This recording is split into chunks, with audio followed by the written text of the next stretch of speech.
Thomas Sowell was once a committed Marxist, even after Harvard, even after Milton Friedman.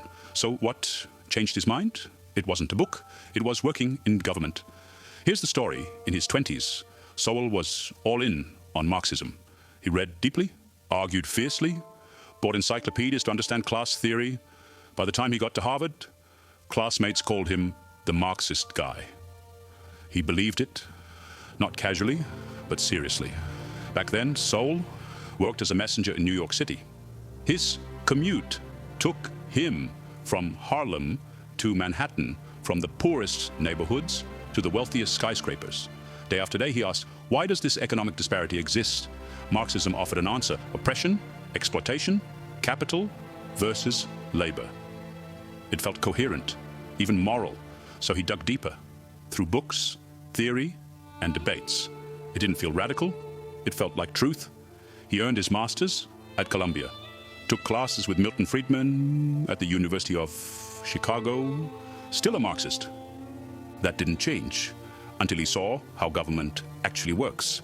At the US Department of Labor, Sowell was tasked with studying minimum wage laws in Puerto Rico. The key question: why was unemployment rising? Two possibilities.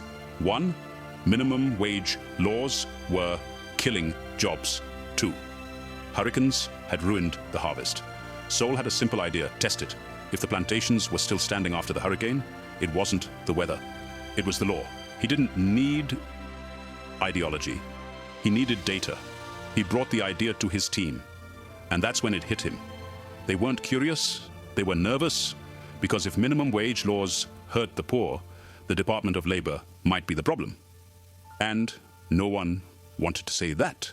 That was the moment Sowell realized government isn't driven by truth or data or public good. It's driven by its own incentives. That's when the Marxist cracked and the classical liberal emerged.